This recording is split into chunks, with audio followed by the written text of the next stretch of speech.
Freedom of expression বা কথা বলার অধিকার আমাদের সংবিধানের ৩৯ নং অনুচ্ছেদের মাধ্যমে এই রাইট বা অধিকারটি নিশ্চিত করা হয়েছে।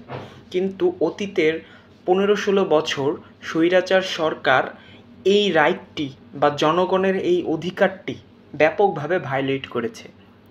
তারা সরকারি বাহিনী কিংবা জুডিশিয়াল অর্গ্যান বা তাদের দলীয় ক্যাডারের মাধ্যমে অত্যাচার করে মানুষের এই অধিকারটি কেড়ে নেওয়ার চেষ্টা করেছে।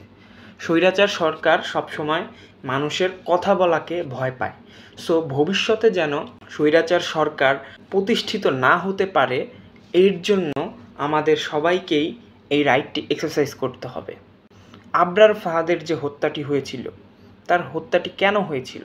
কারণ সে তার রাইটটি এক্সারসাইজ করেছিল, ফ্রিডম অফ এক্সপ্রেশনের যে রাইট।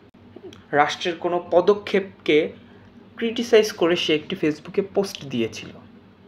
এটি তার অধিকার, ফ্রিডম অফ এক্সপ্রেশন, যেটি সংবিধানের ৩৯ নং অনুচ্ছেদ এনশিওর করেছে।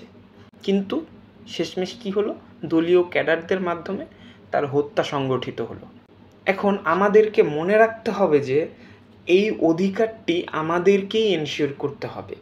কারণ কি, অনেক দিন যাবৎ এই অধিকার থেকে মানুষ বঞ্চিত হয়ে আসছে।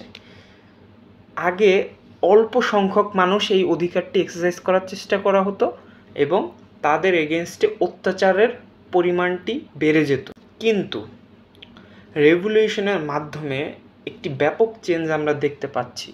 এখন সবাই কথা বলার একটি সাহস পাচ্ছে। এই সাহসটি আমাদের সবসময় থাকা উচিত। ভবিষ্যতে সবাই যদি এভাবে একত্রে কথা বলে, তাহলে কোনো স্বৈরাচার মাথাচাড়া দিয়ে উঠতে পারবে না। ইভেন আমাদের যে রেভলিউশন বা গণ অভ্যুত্থান যেটি হলো, সেটি সাকসেস হওয়ার পিছনে অন্যতম একটি রিজন হচ্ছে এই ফ্রিডম অফ এক্সপ্রেশন বা কথা বলা। বাংলাদেশের অধিকাংশ মানুষই এই রেভলিউশনে কথা বলার চেষ্টা করেছে। সো ভবিষ্যতে যেন কোনো অন্যায় অবিচার না হতে পারে, তার জন্য আমাদের দেশের সবাইকে দলগতভাবে এই রাইটটি এক্সারসাইজের মাধ্যমে অন্যায় অবিচারের এগেনস্টে দাঁড়াতে হবে। তাহলেই স্বৈরাচার কখনো মাথাচাড়া দিতে পারবে না।